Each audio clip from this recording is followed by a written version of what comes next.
Hat trick hero Shivraj Kumar ಅವರಿಗೆ ಇವತ್ತು 63ನೇ ವರ್ಷದ ಹುಟ್ಟುಹಬ್ಬ. ಈಗಾಗಲೇ ಅಭಿಮಾನಿಗಳು ಸಂಭ್ರಮದಿಂದ ಹುಟ್ಟುಹಬ್ಬವನ್ನು ಆಚರಿಸಕ್ಕೆ ರೆಡಿ ಆಗಿದ್ದಾರೆ. ನಿನ್ನೆ ಮಧ್ಯರಾತ್ರಿಯಿಂದಲೇ ಅಭಿಮಾನಿಗಳು ಶಿವಣ್ಣನ ಶ್ರೀಮುತ್ತು ನಿವಾಸದತ್ತ ಬಂದು ಶುಭಾಶಯ ಕೋರಕ್ಕೆ ಕಾಯ್ತಾ ಇದ್ದಾರೆ. ಇವತ್ತು ಬೆಳಗ್ಗೆ ಕೂಡ ರಾಜ್ಯದ ಮೂಲೆ ಮೂಲೆಯಿಂದ ಅಭಿಮಾನಿಗಳನ್ನ ಬಂದಿರೋದನ್ನ ನೀವು ಗಮನಿಸಿರ್ಬೋದು. ಇಲ್ಲಿ ಸಾಕಷ್ಟು ಅಭಿಮಾನಿಗಳು ಶಿವಣ್ಣನ ಭೇಟಿಯಾಗಕ್ಕೆ ಕಾತುರದಿಂದ ಕಾಯ್ತಾ ಇದ್ದಾರೆ. ಅಭಿಮಾನಿಗಳು ಏನಂತಾರೆ ಅನ್ನೋದನ್ನ ಕೇಳೋಣ. ಸೊ ಎಲ್ಲಿಂದ ಬಂದಿದ್ದೀರಾ? ದೊಡ್ಡಬಳ್ಳಾಪುರ. ಶಿವಣ್ಣನ ದೊಡ್ಡ ಮನೆ ಫ್ಯಾನ್ಸ್ ನಾವು ಬುದ್ಧಿ ಬಂದಾಗಿಂದ ದೊಡ್ಡ ಮನೆ ಫ್ಯಾನ್ಸ್ ನೋಡಿ. ಪ್ರತಿಯೊಂದು ಫಿಲಮ್ 20 ಸತಿ 30 ಸತಿ ನಾವು ನೋಡ್ತೀವಿ. ವರ್ಷ ಬರ್ತೀವಿ ಶಿವಣ್ಣನ ಮನೆಗೆ. ಶಿವಣ್ಣನ ಯಾವತ್ತಾದ್ರೂ ಭೇಟಿಯಾಗಿದ್ದೀರಾ? ಮಾತಾಡ್ಸಿದೀನಿ. ಅವ್ರ ಜೊತೆಗೆ ದೊಡ್ಡಬಳ್ಳಾಪುರದಾಗ ಹಾಸ್ಪಿಟ್ಲಾಗ ಸ್ಟ್ರೈಕ್ ಮಾಡಿ ಹಾಸ್ಪಿಟ್ಲ್ ಎಲ್ಲ ಇದು ಮಾಡಿ ಬಸ್ ಸ್ಟ್ಯಾಂಡ್ ಎಲ್ಲ ಓಪನ್ ಮಾಡ್ತಿದೀವಿ.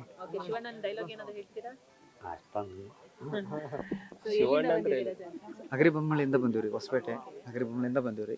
ಭಾಳ ಅಪ್ಪಟ ಅಭಿಮಾನಿ ರೀ ಅವರಿಗೆ. ಜಲ್ಮನ್ ಜೋಡಿ ಫಿಲ್ಮ್ಲಿಂದನೇ ಭಾಳ ನಾವು ಆತ್ಮೀಯ ಇದಾಗಿದ್ದೀವಿ. ಆಮೇಲೆ ನನ್ನ ಮಗ ಕೂಡ ಅವ್ರ ಹೆಸರು ಇಟ್ಟಿದ್ದೀವಿ ರೀ. ಇವನು ಅಪ್ಪಟ ಅಭಿಮಾನಿ ಇವನು ಕೂಡ. ಯಾಕಂದರೆ ಶಿವರಾಜ್ ಕುಮಾರ್ ಬರ್ತಡೇ ಐತಂದ್ರೆ ಕೂಡ ಸ್ಕೂಲ್ ಬಿಟ್ಟು ಬಂದಿದ್ದಾನೆ ರೀ ಇವತ್ತು. ನಿನ್ನೆ ಎಲ್ಲೆಲ್ಲಿ ಸ್ಕೂಲಿಗೆ ಹೋಗಲ್ಲ, ನೈಟ್ ಹೇಳಿನಪ್ಪ ನಾಳೆ ನೀನು ಅಪ್ಪಾಜಿ ಹೋಗ್ಬಿಡ್ತೀನಿ, ನಾನು ಬರಬೇಕು, ಸಾರನ್ನ ಭೇಟಿ ಆಗ್ಬೇಕು ಅಂತಂತೇಳಿ ಭಾಳ ಇದ್ದಾನೆ ರೀ. ಅದನ್ನ ಒಂದು ಜಡ ಮಾತಾಡ್ತಾನೆ ನೋಡಿ. ಏನು ಹೇಳ್ತೀರಾ? ಶಿವಣ್ಣನ ಬರ್ಡೇ ಇವತ್ತು. ವಿಷಯ ಹ್ಯಾಪಿ ಬರ್ತಾನೆ ಶಿವಣ್ಣ ಮಾಮ ವಿಷಯ ವ್ಯಾಪಾರ ಇರ್ತಾರಂತೆ. ಎಲ್ಲಿಂದ ಬಂದಿರೋದು? ಬೊಮ್ಮನಹಳ್ಳಿ. ಹಗರಿಬೊಮ್ಮನಹಳ್ಳಿಯಿಂದ ಬಂದಿದ್ದೀವಿ. ನಾವೇನಿಲ್ಲ ಮೇಡಮ್, ಶಿವಣ್ಣ ಮಾತ್ರವೇ ಇನ್ನು 100 ವರ್ಷ ಕಾಲ ಹಿಂಗೆ ಇರಲಿ, ನಮ್ಮ ಕನ್ನಡ ಚಿತ್ರರಂಗನ ಹಿಂಗೆ ಬೆಳೆಸಲಿ. ಮೇಡಮ್ ಇದು ಕನ್ನಡದ ತೇರು. ನಮ್ಮ ಕರ್ನಾಟಕದಲ್ಲಿ ಇದೇ ಫಸ್ಟ್ ಕನ್ನಡದ ತೇರು ಇದು. 13 ವರ್ಷದಿಂದ ಈ ತೇರು ಆಲ್ ಇಡೀ ಕರ್ನಾಟಕದಲ್ಲೆಲ್ಲ ಓಡಾಡ್ತಾ ಇದೆ. ಇವತ್ತೇ ವಿಶೇಷವಾಗಿ ಏನಂದ್ರೆ ನಮ್ಮ ಶಿವರಾಜ್ ಕುಮಾರ್ ಹ್ಯಾಟ್ರಿಕ್ ಶಿವರಾಜ್ ಕುಮಾರ್ ಅವರು ಇವತ್ತು ಹುಟ್ಟಿದ ಹಬ್ಬ. ಅದಕ್ಕೋಸ್ಕರ ವಿಶೇಷವಾಗಿ ನಾನು ಇಲ್ಲಿ ತಗೊಂಡ್ಬಂದು ನಿಲ್ಸಿದ್ದೇನೆ ಮೇಡಮ್ ಅವರ. ಸರ್ ಮೇಡಮ್ ಅವ್ರ ನಮ್ಮ ಹೆಸರು ಬಂದು ಸುರೇಶ್ ಪಾಟೀಲ್ ಅಂತ ಹೇಳ್ಬಿಟ್ಟು. ನಾನಿರೋದು ಹನಗಲ್ ತಾಲೂಕು ದರ್ಶಂತಕೊಪ್ಪ ಪುಟ್ಟಹಳ್ಳಿಯಲ್ಲಿ ಇರೋದು. ನಾನು ಜಿಲ್ಲಾ ಬಂದ್ಬಿಟ್ಟು ಹಾವೇರಿ ಜಿಲ್ಲಾ. ನಾನಿರೋದು ಆದಿತ್ಯ ನಗರದಲ್ಲಿ.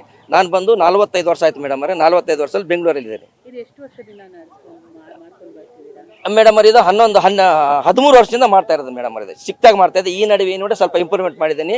ಇಡೀ ಪ್ರಪಂಚದಲ್ಲಿ ಎಲ್ಲಿಲ್ಲ ಆ ಥರ ನಾನು ಅಷ್ಟೂರು ಸಾಹಿತ್ಯಗಳಾಗಲಿ ಎಲ್ಲ ಪ್ರತಿಯೊಬ್ಬರು ಇಂಥವ್ರು ಇಲ್ಲ ಅಂತೆಲ್ಲ ಎಲ್ಲರೂ ಹುಡುಕಿದ್ರು ಎಲ್ಲರೂ ಸಿಗ್ತಾರೆ.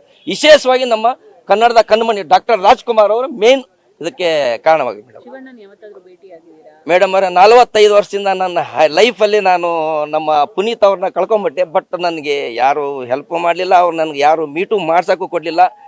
ಇವತ್ತು ನೋಡಿದ್ದೀನಿ ಶಿವರಾಜ್ ಕುಮಾರ್ ನಮ್ಗೆ ಸಿಗ್ತಾರೋ ಇಲ್ವೋ ಬಂದಿದ್ದೀನಿ. 45 ವರ್ಷದಿಂದ ನಮ್ಮ ಹ್ಯಾಟ್ರಿಕ್ ಶಿವರಾಜ್ ಕುಮಾರ್ ನಾನು ಮೀಟ್ ಮಾಡೋಕ್ಕಾಗಿಲ್ಲ ಮೇಡಮ್ ಅವ್ರೆ. ನೋಡೋಣ ಇವತ್ತೇನೋ ನೋಡೋಣ ಮೇಡಮ್ ಅವ್ರೆ, ಸಿಗ್ತಾರೋ ಇಲ್ವಾ ದೇವ್ರ ಪರಮಾತ್ಮನ್ ಗೊತ್ತು. ಬಂದಿದ್ದೇನೆ ಮೇಡಮ್ ಅವ್ರೆ ಬೆಳಿಗ್ಗೆ.